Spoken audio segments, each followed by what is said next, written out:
러시아의 그 우크라이나 침공으로 발발한 전쟁이 3개월째 지속되는 중입니다. 개전 초기에만 하더라도 승패가 금방 갈릴 것이라 그런 예상이 지배적이었어요. 그러나 대다수 군사 전문가들의 예상이 빗나가고 맙니다. 우크라이나의 강력한 저항 앞에 러시아가 큰 타격을 입고 기세가 한풀 꺾인 겁니다. 물론 그 러시아의 그 푸틴 손에는 핵이라고 하는 공포의 무기가 있습니다. 그렇지만 핵 사용은 양날의 검, 칼과 같아서 이렇게 쉽게 꺼낼 수 있는 카드는 아닙니다. 자칫하다간 3차 세계대전, 인류 공멸이라고 하는 그 끔찍한 재앙을 초래할 수도 있기 때문입니다. 오늘 본문에는 그 이스라엘과 블레셋 사이에 그 벌어진 전쟁이 나옵니다. 이 전쟁의 승패를 가른 것은 결정적인 한방이고 승자는 이스라엘입니다. 선지자 사무엘의 고백은 에벤에셀, 즉 여호와께서 여기까지 우리를 도우셨다입니다. 이 하나님의 도우심이야말로 결코 깨어지지 않는 불패 신화의 주인공입니다. 그런데 본문을 자세히 들여다보면 대단히 흥미로운 점이 눈에 확 들어옵니다. 하나님의 도우심이, 에벤에셀이 어느 날 갑자기 하늘에서 뚝 이렇게 떨어진 게 아니란 점입니다. 거기에는 아주 특별한 과정이 있습니다. 이스라엘의 승리는 이 과정을 통해서 드라마틱하게 극적으로 주어집니다. 다른 말로 하면 설교 제목처럼 에벤에셀의 조건인데 두 가지가 있습니다. 첫째는 회개입니다. 따라서 하십니다. 회개. 하나님의 그 언약 백성이란 그 정체성은 이스라엘 백성들에게 목숨보다 더 소중합니다. 이 정체성을 상실하는 순간 하나님과의 관계에 금이 갑니다. 더 이상 하나님의 임재나 영광은 없고 고통과 불안이 찾아올 따름입니다. 그런 경우 이스라엘에게 가장 시급하고 절실한 일은 정체성을 회복하는 것입니다. 이스라엘이 블레셋과의 그 전쟁에서 대패한 결과, 그 결과는 참혹하기 이를 데 없습니다. 우리 앞에서 큐티했죠? 엘리 제사장의 두 아들인 홈리와 비나스 어떻게 됩니까? 전사하고 여호와의 궤는 빼앗깁니다. 엘리는 그 패전의 소식을 듣자마자 의자에서 뒤로 자빠져서 목이 부러져서 죽습니다. 엘리의 며느리는 귀한 아들을 낳다가 사망합니다. 숨이 끊어지기 전에 그녀가 남긴 마지막 그 한마디, 그 한마디가 이스라엘의 비참한 현실을 대변합니다. 이가봇, 하나님의 영광이 이스라엘에게서 떠났다. 끝난 거죠. 영광이 떠나면 끝납니다. 이가봇, 참으로 절망적인 상황이 아닐 수 없습니다.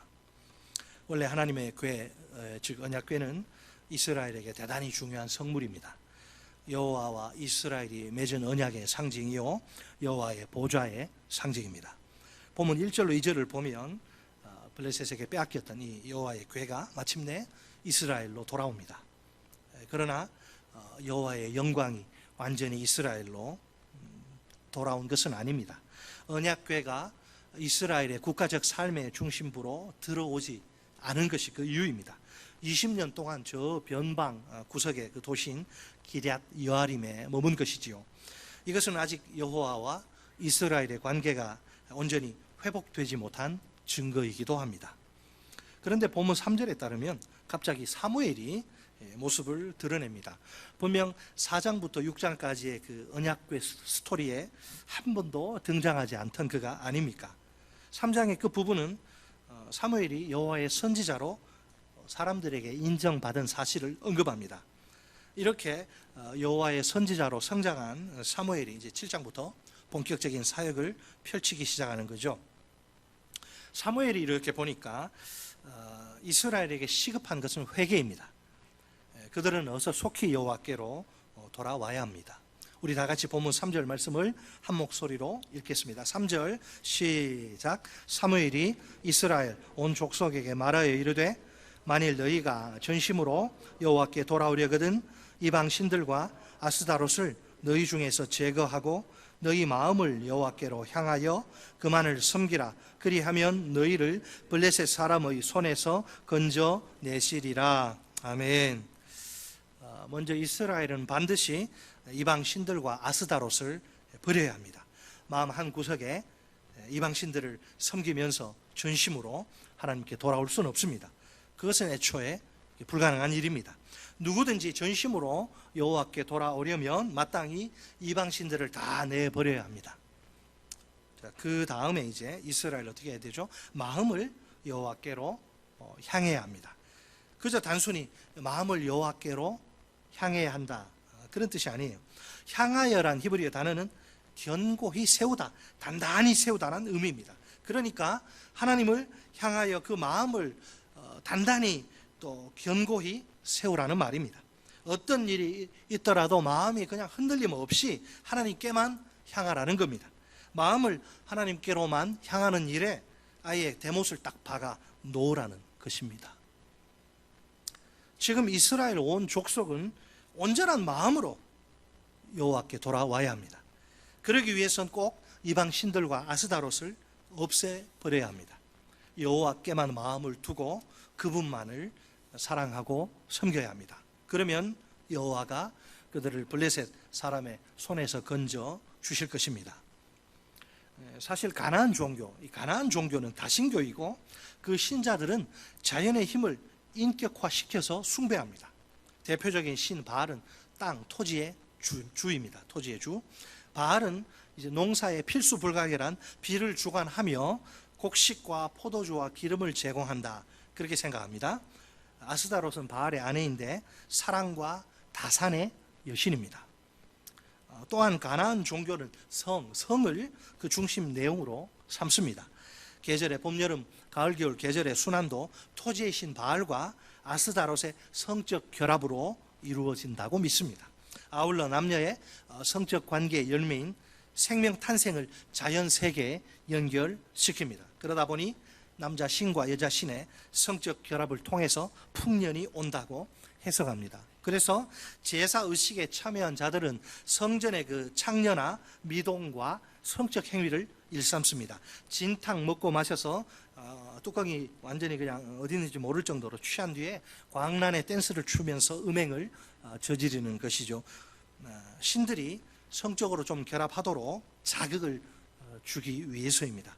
그런 식으로 해서 자기들이 풍년을 조작해낼 수 있다고 믿은 겁니다. 바알과 아스레를 조종해서 풍년을 이제 받아낼 수 있다고 이렇게 믿은 거죠.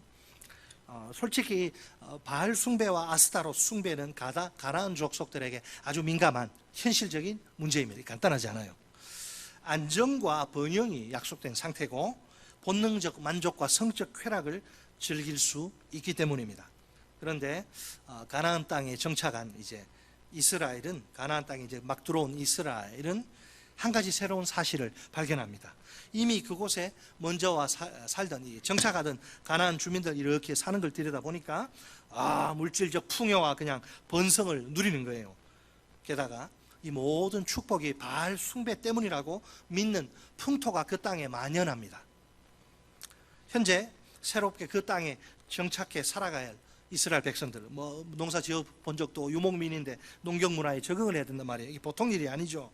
한 번도 농사 지은 적이 없는데 이제 그 땅에 정착해서 유목민이 아니라 농경민으로 농사 지으면서 먹고 살아야 할 이스라엘 백성들이 아닙니까?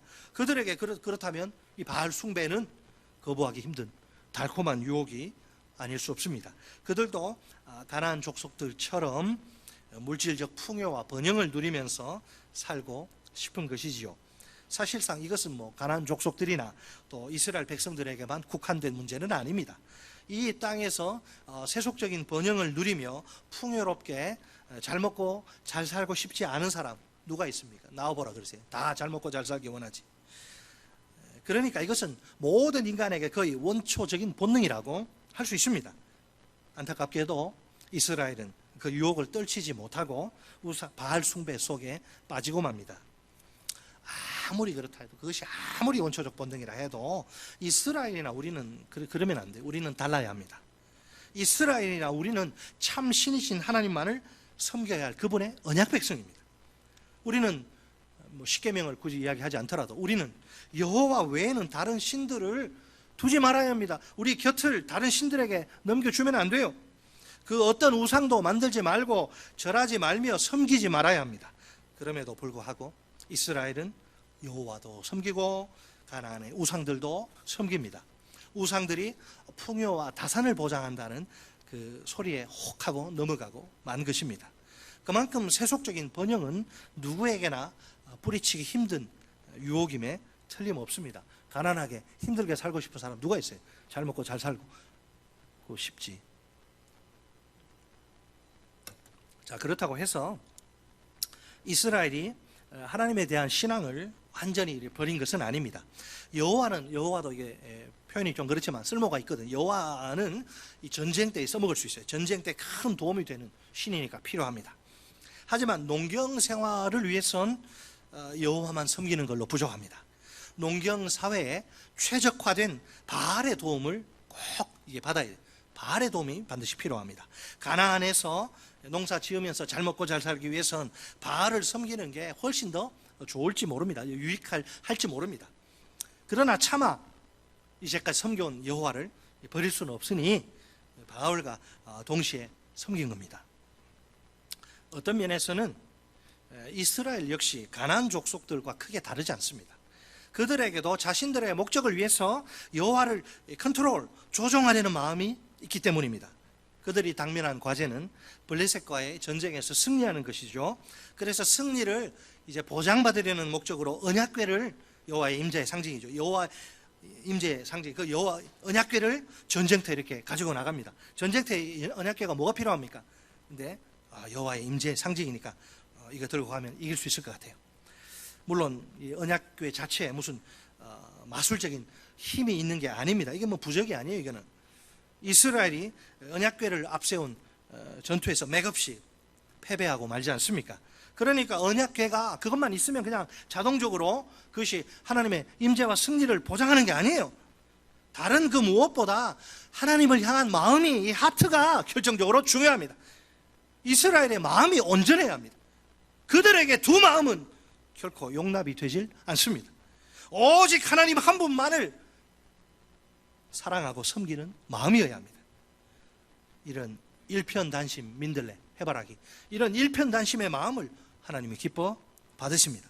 그래서 그 마음의 소유자들과 함께 하시고 승리를, 구원을 주십니다. 당연히 안정과 행복도 선사하십니다. 하나님의 새 언약 백성인 우리도 마찬가지예요. 내게 있는 그 어떤 좋은 것도 하나님의 무조건적인 임재와 승리를 보장하지 않습니다. 예를 들면 내 직분, 내 신앙의 연조, 뼈대 있는 내 신앙적 혈통, 이런 게 있겠죠. 가장 중요한 것은 그런 것이 아니고, 가장 중요한 것은 뭐니 해도 역시 하나님을 향한 내 마음입니다. 내 마음이 하나님 보시기에 온전해야 합니다. 내가 온전한 마음으로 오직 하나님 한 분만을 변함없이 비가 오나 눈이 오나 사랑하고 섬겨야 합니다. 그럴 때 하나님이 내 삶 속에 임재하심으로 승리를 베풀어 주십니다. 나와 하나님 사이에 그 누구라도, 그 어떤 그 무엇이라도 끼어들면 안 돼요. 거기 자식, 부모, 배우자 아니에요. 하나님과 나 사이에는 그 누구라도, 그 무엇, 어떤 것이라도 끼어들면 안 됩니다. 무려 20년 동안이나 여호와의 궤가 이스라엘의 삶의 중심부로 돌아오질 않습니다. 그 이유는 이스라엘에게 진정한 회개가 없기 때문입니다. 이스라엘이 여전히 하나님과 우상살이에 양다리를 걸치고 있네요. 어떤 것도 포기할 수가 없어. 하나님의 임재가 있을 리가 없습니다. 하나님의 임재를 상실한 삶 오죽하겠습니까? 알맹이는 없고 빈 껍데기만 남은 삶이 말 다 했지요. 행복과는 거리가 한참 먼 고통의 삶입니다. 오늘날 우리에게도 이 양다리 걸치기, 고상한 말로 네 글자 혼합주의는 큰 유혹이자 위험입니다. 사무엘 시대보다 어쩌면 오늘 이 시대가 신앙의 순수성을 지키는 게 더 힘들지 모릅니다. 유혹거리가 너무 많아요. 분명 이방 신들이 눈에 보이는 그런 형상으로 우리에게 다가오는 것은 아닙니다. 눈에 보이지 않게 우리의 생각이나 생활 방식이나 사상 속에 교묘히 파고 들어옵니다. 교묘히. 마치 누룩처럼 조용히 들어와서 삶 전체에 서서히 퍼져나가는 것이지요. 그래서 이단이나 타 종교보다 무서운 것이 세속적인 세계관과 라이프스타일, 생활 방식입니다. 우리가 혼합주의의 대표 주자들을 각별히 조심해야 합니다. 먼저 탐심입니다. 탐심.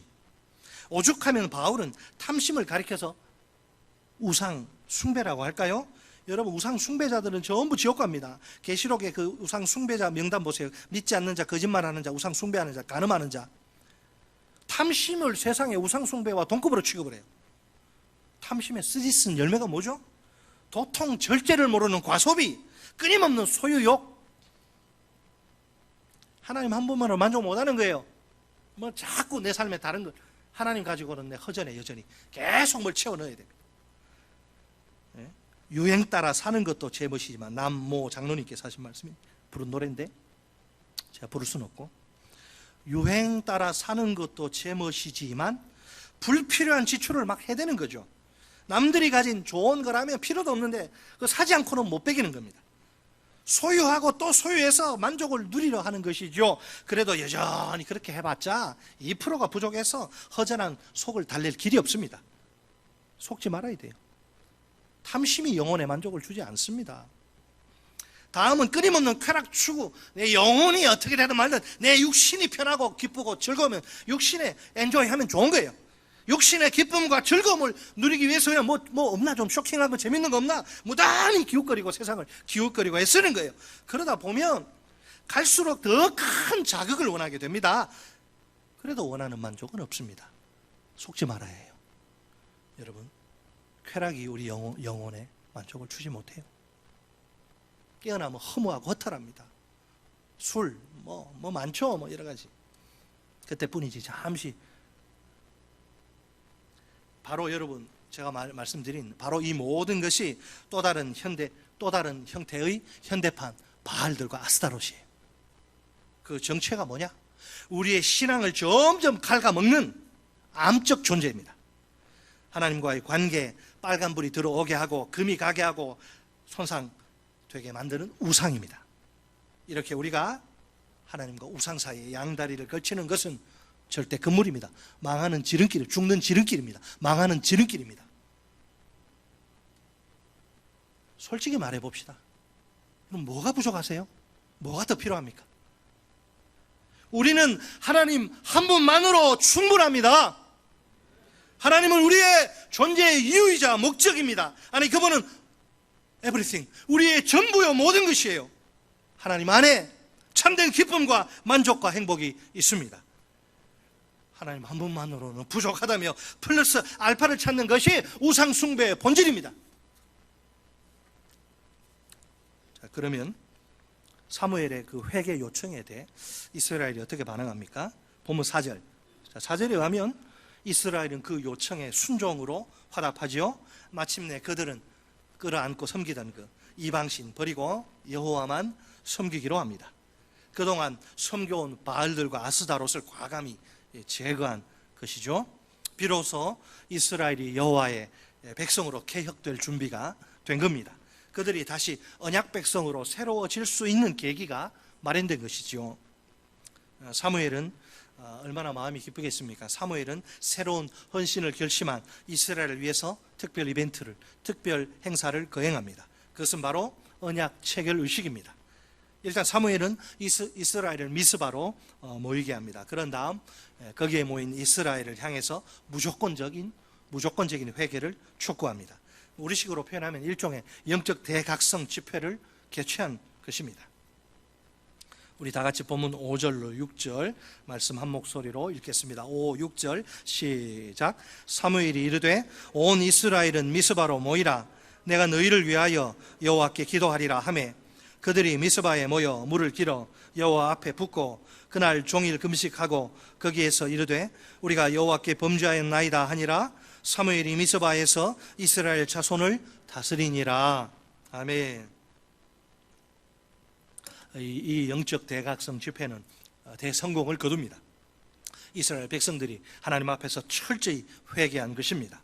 그들은 물 길어 여호와 앞에 붙는 상징적 행동을 통해 자신들의 죄를 낱낱이 자복합니다. 게다가 그날 온종일토록 금식을 합니다. 이 금식은 애통과 회개와 기도의 결합이에요. 3종 세트, 애통과 회개와 기도의 결합이 금식이라. 애통과 회개와 기도만이 이스라엘이 여호와께로 돌아갈 수 있는 유일한 길입니다. 뿐만 아니라 이스라엘의 구원을 희망할 수 있는 단 하나의 근거입니다. 회개해야 살 수 있고 회개해야 망하지 않습니다.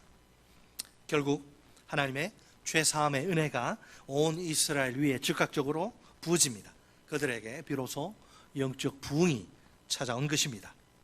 그동안 하나님도 섬기고 이방 신들도 섬기며 살아온 이스라엘이 아닙니까? 하나님의 백성이면서도 혼합 종교적인 세상 문화에 지배를 당한 것입니다. 그러다 보니 알게 모르게 그들은 이제 하나님의 백성으로서의 정체성 다 잃어버립니다. 정신적으로 정치적으로 이방에 종속되어버린 것입니다. 하나님의 백성다운 모습이라고는 전혀 찾아볼 수 없게 된 것이지요. 신분은 하나님의 백성인데 삶으로 그 신분을 짓밟아 버리고 부정해 버린 것과 똑같습니다. 사랑하는 성도 여러분, 하나님의 백성이 이렇게 살면 행복할까요? 아무리 풍족하고 부유한 삶을 살아도 그런 식으로는 결코 행복할 수 없습니다. 실제로 이스라엘은 수치와 굴욕의 날들을 보내게 됩니다. 그런데 이스라엘 백성들이 드디어 정신을 차립니다. 우상 숭배로 점철된 과거의 삶을 깨끗이 청산한 것이죠. 더 이상 바알과 아스타롯은 그들에게 필요하지 않습니다. 오히려 하나님의 백성으로 사는데 큰 걸림돌이요 장애물일 뿐입니다. 그래서 그 우상들을 신속히 제거하고 여호와만 섬기게 됩니다. 오늘 우리에게 중요한 것이 많이 있습니다. 그런데 오늘 우리에게 생명보다 더 소중한 것은 하나님과의 관계입니다. 여호와는 우리 하나님이시고 우리는 그분의 새 언약 백성입니다. 놀랍게도 예수 그리스도의 그 죽음이, 예수 그리스도의 보혈이 이 관계를 관통해서 흐르는 중입니다. 마땅히 우리는 하나님의 언약 백성답게 살아야 합니다. 그 삶 속에서 인생의 기쁨과 만족과 행복을 세상이 절대로 알 수 없고 줄 수 없는 오직 주님만이 주시는 인생의 기쁨과 만족과 행복을 누려야 합니다. 혹시 지금 하나님 한 분만으로 만족하지 못하고 플러스 알파를 찾느라 세상 여기저기 기웃거리는 분은 안 계십니까? 위험합니다. 자칫하다간 자기도 모르는 사이에 우상에 빠질 수 있습니다. 하나님과 우상을 동시에 섬기는 꼴이 됩니다. 그렇게 우리가 하나님 앞에서, 하나님이 다 아시죠? 우리 머리카락 하루에 몇 가락 빠지는지도 아시는데 우리 마음, 어떤 마음으로 주를 예배하고 어떤 마음으로 주를 섬기고 어떤 마음으로 직분 받는지 다 아시잖아요. 우리가 두 마음을 품어서는 안 됩니다. 양다리 걸치기, 곧 혼합주의를 뿌리 뽑아야 합니다. 탐심과 쾌락 추구란 현대판 바알, 아스다롯을 제거해야 합니다. 마음을 하나님께로 향하여 오직 그분만을 사랑하고 섬겨야 합니다. 그럴 때 인생의 참된 기쁨과 만족과 행복을 누릴 수 있습니다. 따라서 하십니다. 기도. 이제 에베네셀의 두 번째 조건인 기도를 살펴볼 차례입니다. 본문 7절을 보면 블레셋 사람들의 귀에 아주 반가운 소식이 들립니다. 이스라엘 자손들이 지금 미스바에 다 모여 있다는 소식 말입니다. 어쩌면 철천지 원수인 이스라엘을 한 번에 작살낼, 한 번에 몰살시킬 절호의 기회일지 모릅니다. 거기 다 모여 있으니까 쉽죠. 흩어져 있으면 찾아다니는 게 힘들잖아요. 다 모여 있대. 제발로 다 모여 있다 한 곳에. 미스바래. 야, 이것들 이제 한 번에 끝내야겠다. 블레셋 사람들이 이제 이스라엘을 공격합니다. 아주 무서운 공격. 그들은 철제 무기로 무장된 그런 최신식 군대죠. 이스라엘 뭐 없어요. 이 사람들은. 그 무서운 공격으로 말미암아 이스라엘에게 심각한 위기가 찾아옵니다. 이때 이스라엘이 어떻게 합니까? 사무엘, 하나님의 종 사무엘을 찾아서 사무엘에게 호소하면서 이제 부르짖음과 구원이란 그 패턴에 의지, 이거는 일종의 패턴입니다. 부르짖음과 구원, 이 패턴에 의지합니다. 8절 말씀이죠. 이스라엘 자손이 사무엘에게 이르되 당신은 우리를 위하여 우리 하나님 여호와께 쉬지 말고 부르짖어 우리를 블레셋 사람들의 손에서 구원하시게 하소서 하니. 아멘. 부르짖음과 구원, 여러분 뭐 사사기에도 나오죠, 그죠? 부르짖음과 구원은 이스라엘 그 여호와 종교, 이스라엘 신앙의 가장 기본적인 요소라 할 수 있습니다. 솔직히 말해서 뭐 저도 그렇고 여러분도 뭐 대동소이하지 않을까요? 누구나 등 따뜻하고 배부를 때는, 평안할 때는 좀처럼 주님 앞에 무릎 꿇지 않아요. 기도하지 않습니다. 뭐 굳이 뭐 기도합니까? 기도가 얼마나 힘든데, 중노동이에요. 발등에 불이 떨어지기 전까지는 하나님을 간절히 찾지 않아요. 그게 인간입니다.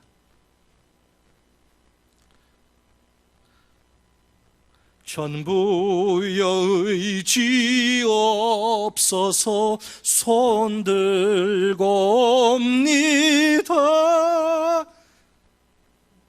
바꿔서 한번 생각해 보세요. 전부여 의지 많아서 나 혼자 충분히 살 수 있습니다. 이게 인간입니다. 발등에 불 떨어지고 위기가 오면 살려달라고 애걸 복걸하고, 그 위기 지나면 또 언제 그랬냐는 듯이. 자, 이스라엘 자손들 보세요. 블레셋 사람들의 침공 소식을 듣고 두려워하지요. 왜 이렇게 두려워합니까? 그 앞에 보세요. 어떻게 아주 그냥 망하지 않습니까? 아직까지 그들에게 그 너무 뼈아픈 기억이 너무나 생생하기 때문입니다. 이전의 싸움에서 대패를 당하고 제사장 두 아들 그냥 전사하고, 그죠? 언약궤 빼앗기고, 큰 상처라. 그게 이렇게 진 적이 어디 있어요? 어쩌면 이게 평생 동안 따라다닐지 모를 트라우마예요, 트라우마. 그래서 이스라엘은 사무엘에게 이제 큰일 났다고, 사무엘에게 자기들의 필요를 외면하지 말아달라고 막 살려달라고 부탁을 하죠. 하나님께 부르시죠.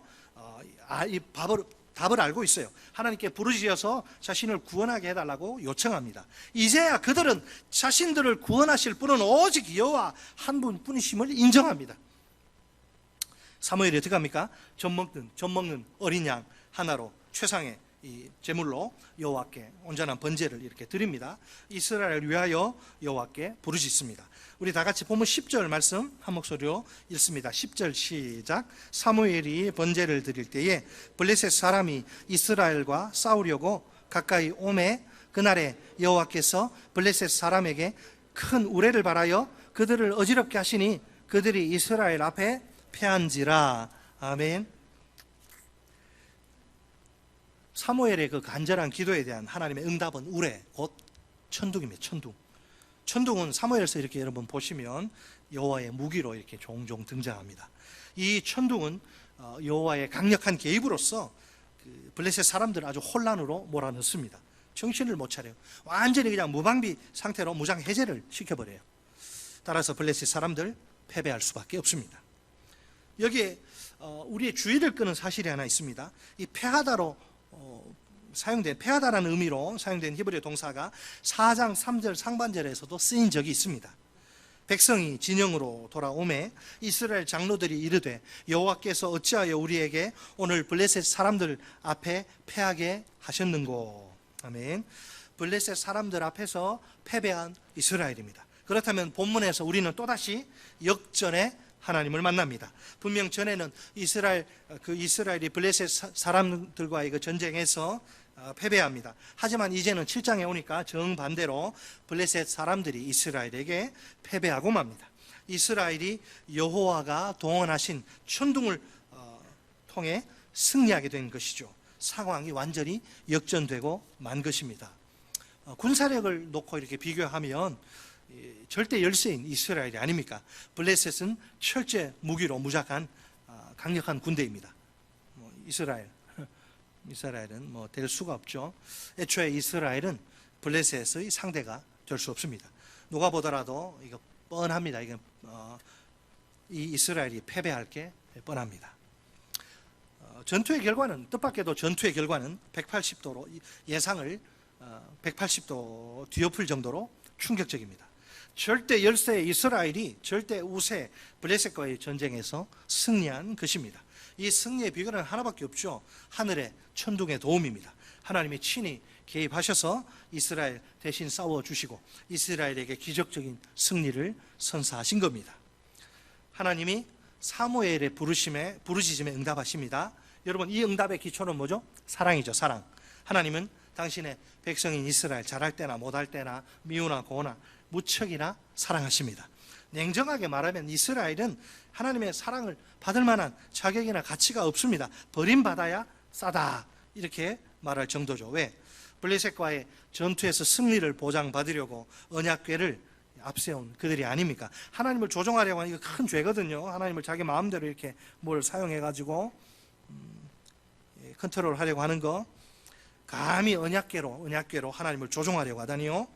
이게 무슨 진리의 램프입니까? 이게 더욱이 우상 숭배 금지 명령을 어기고 바알과 아스타로서 섬기다니요.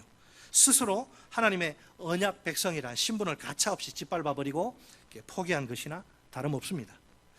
그럼에도 불구하고 이스라엘을 향한 하나님의 관심과 애정은 변함이 없습니다. 그 이유가 무엇일까요?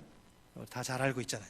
그 이유는 한마디로 그 깊고도 넓은 사랑 때문에 그렇습니다. 자식은 부모가 불편하다고, 부모가 거추장스럽다고 버릴 수 있지만 부모는 자식을 버릴 수가 없는 거죠. 하나님이 그렇다 이 말입니다. 하나님이 사무엘의 부르짖음에 응답하시지 않습니까? 사무엘은 부르짖고 여호와는 응답하십니다. 공식 패턴이죠. 이것이 단지 하나님과 사무엘 사이에만 해당되는 그런 일은 아닙니다. 우리에게도 얼마든지 이런 식으로 적용할 수 있습니다. 우리는 부르짖고 하나님은 응답하신다. 한번 따라서 하실까요? 우리는 부르짖고 하나님은 응답하신다. 여러분 믿으세요? 너는 내게 부르짖으라. 내가 내게 응답하겠고 내가 알지 못하는 크고 은밀한 일을, 비밀한 일을 내게 보이리라. 부르짖어야 역사가 일어나지. 가만히 있는데 역사가 일어납니까? 자, 그렇다면 기도는 우리 인간의 일이고 응답은 하나님의 일입니다. 하나님께 부르짖는 것, 곧 그분을 신뢰하고 철저히 의지하는 믿음의 행동입니다. 믿음이 있어야 기도할 수 있어요. 믿음이 없는데 뭘 기도를 합니까? 동시에 이 기도야말로 하나님이 우리에게 허락하신 최강의 무기입니다. 이처럼 믿음의 기도로 하나님을 붙드는 자에겐 그분의 능력이 콸콸 쏟아집니다. 모든 진정한 기도는 그 기본이 뭐냐? 청원이에요. 청원. 여러분 청원 아시죠? 내가 이게 필요해서 원하고 청하는 거. 이 일이 꼭 이루어져야 되는데 내가 할 수가 없으니까 이 일이 이루어지도록 하나님 앞에 나가서 청하고 원하는 거죠. 청원. 자신의 부족함을 깨달아야 참된 기도가 가능합니다. 내가 뭐 아쉬울 게 없는데, 내가 부족함이 없는데 무엇하러 기도합니까? 물론 하나님이 자기의 그 부족함을 채워주실 수 있다는 믿음이 전제되어야 합니다. 내가 이렇게 부족해도 부르짖으면 하나님이 내 부족함을 다 채워주신다. 그런 하나님께 대한 믿음이 있어야 기도하는 거죠. 만약 스스로 부족함이 없다. 우리 요새 내가 제일 잘 나가. 만약 스스로 부족함이 없어 살아가는데 별 애로가 없어요. 어려움을 못 느낀다면 어떨까요? 굳이 힘들게 기도의 자리에 나오지 않겠지요. 기도 중노동입니다. 얼마나 허리가 끊어져요. 한번 앉아 1시간 넘어가 보세요. 허리가 아프지. 그래서 앉았다 일어났다 막 뒹굴고 그냥 장시간 기도하려면 눕기도 하고 일어서기도 하고 얼마나 힘든지 몰라요. 만일 하나님에 대해서 오해하면 어떨까요? 오해하면 하나님이 뭐 기도한다고 들으나? 하나님이 듣지 않는다. 나 같은 건 무슨 관심 가질까? 관심 갖지 않으신다. 나를 위해서 무슨 행동을 하시겠어? 안 해.